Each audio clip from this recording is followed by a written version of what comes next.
Mi nombre es Pamela Romina Iglesias Tosonote y soy estudiante de la UTPL de la carrera de Derecho, y esta es otra de nuestras actividades como parte de mi formación profesional de la asignatura del Practicum 2, Prácticas Preprofesionales y Vinculación con la Colectividad.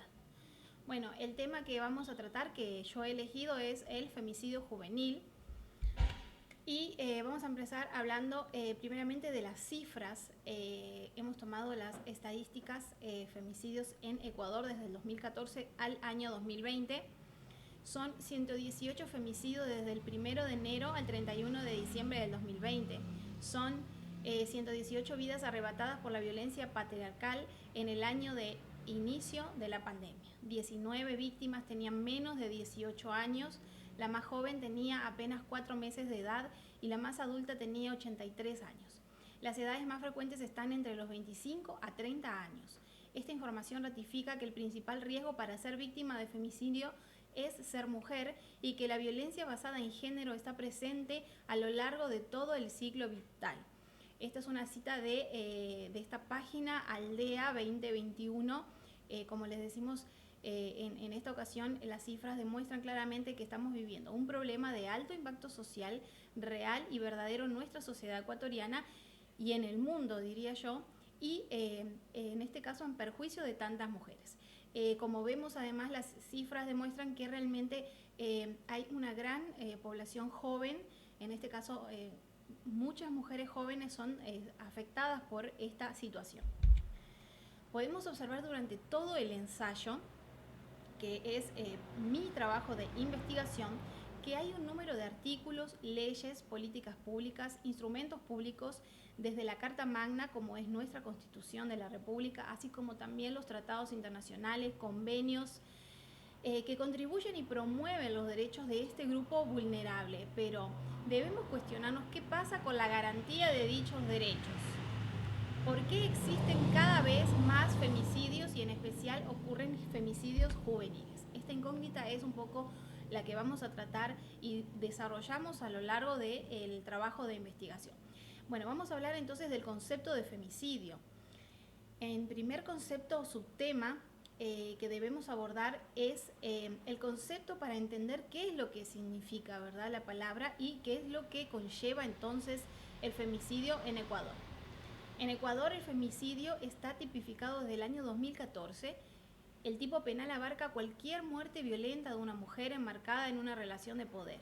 Pese a ello, los operadores de justicia no consideran femicidios a muchas muertes violentas de mujeres que se han perpetuado en espacios públicos o a manos de desconocidos. Esto se debe a que los funcionarios judiciales mantienen la idea un poco antigua de que la violencia contra las mujeres es un asunto nada más que doméstico y se suscita únicamente en relaciones de pareja. Entonces ocurre en muchas ocasiones que, a pesar de que el femicidio está tipificado en la ley, no se termina aplicando en teoría en muchos de los casos. Base legal. Si vamos al marco normativo, vemos la definición y tipificación del mismo en el Código Integral Penal, que entró en vigencia el 10 de agosto del 2014 y se tipificó con el artículo 141 el femicidio de la siguiente forma. Capítulo 2, delitos contra los derechos de la libertad, sección primera, delitos contra la inviolabilidad de la vida. Artículo 141, femicidio, la persona que como resultado de relaciones de poder manifestadas en cualquier tipo de violencia dé muerte a una mujer por el hecho de serlo o por su condición de género, será sancionada con pena privativa de libertad de 22 a 26 años. Y el segundo artículo especifica las posibles agravantes del caso. Artículo 142, circunstancias agravantes del femicidio. Cuando concurran una o más de las siguientes circunstancias, se impondrá el máximo de la pena prevista en el artículo anterior. Número 1, haber pretendido establecer o restablecer una relación de pareja o de intimidad con la víctima. Número 2, exista o haya existido entre el sujeto activo y la víctima relaciones familiares, conyugales, de convivencia, intimidad, noviazgo, amistad, compañerismo, laborales, escolares o cualquier otra que implique confianza, subordinación o superioridad. Inciso 3, si el delito se comete en la presencia de las hijas, hijos o cualquier otro familiar de la víctima. Número 4, el cuerpo de la víctima sea expuesto o arrojado en un lugar público. ¿Sí? Así que vemos que estos son los dos artículos principalmente que son la base legal o marco normativo del femicidio.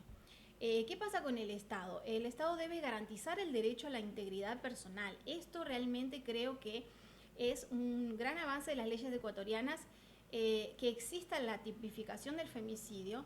El problema está en la aplicación de la norma, como dije anteriormente.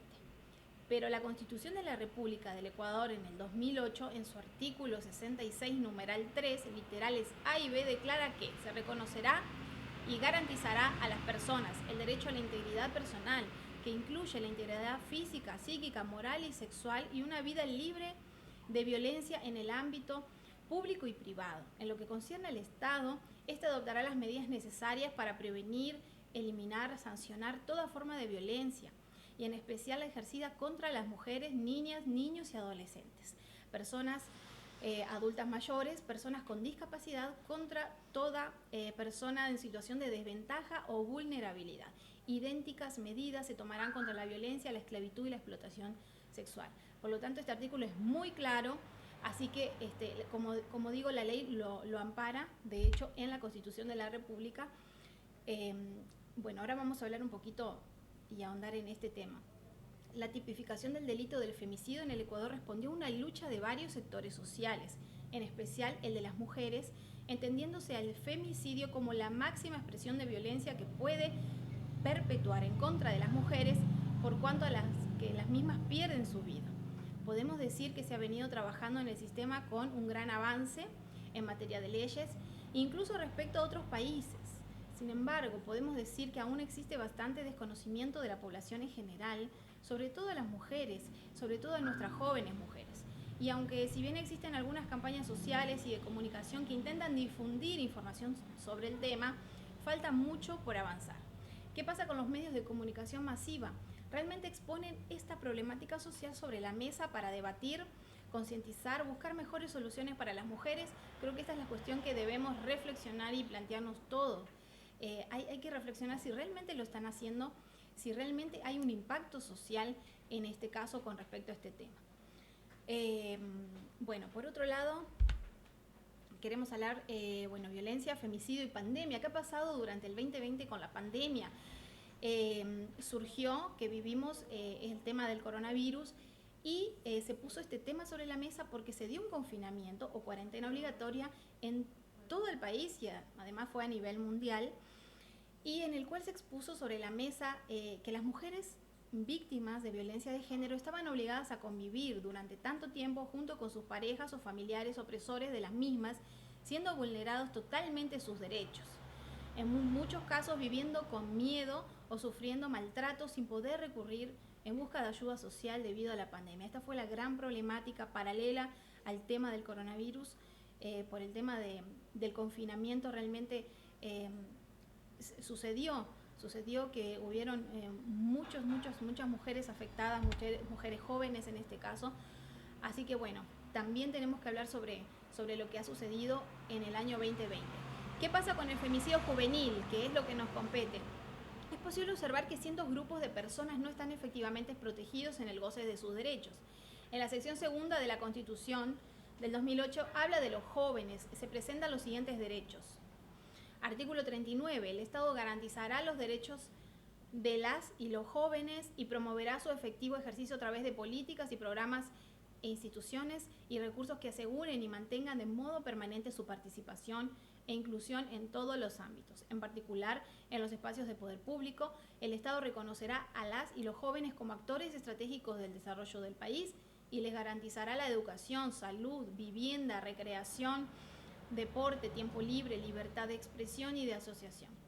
El Estado fomentará su incorporación al trabajo en condiciones justas y dignas, con énfasis en la capacitación y la garantía de acceso al primer empleo y la promoción de sus habilidades y emprendimientos. ¿Qué quiere decir? Es importante destacar que hay artículos que amparan a los jóvenes, en este caso a las mujeres jóvenes.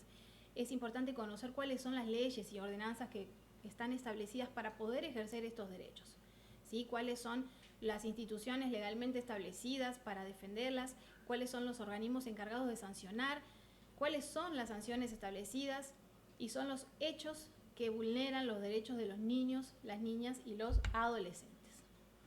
Bueno, para concluir mi video, el tema del femicidio y en especial el femicidio juvenil abarca un amplio marco jurídico en donde el Estado tiene el deber ineludible con estos temas. Lo que podemos decir en todo caso es que hace falta más compromiso social en la aplicación de dichas normas.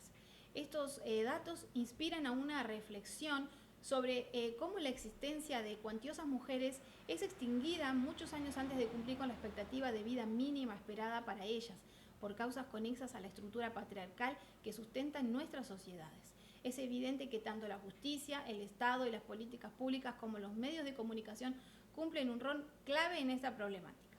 Nosotras como mujeres debemos asumir un rol protagónico, informándonos y participando en este proceso de manera activa, aportando desde cada lugar, desde cada hogar, para el pleno ejercicio de los derechos. Insisto que es vital poder realizar campañas de difusión masiva con el fin de poder llegar a la mayoría de mujeres y que de todas las edades, no solo las que están en la edad de la juventud, y así concientizar a nuestra sociedad. Desde ya invito a la reflexión. Gracias por ver este video y bueno, les agradezco que estén ahí y que me dejen un comentario respecto a mi propuesta y mi trabajo de investigación.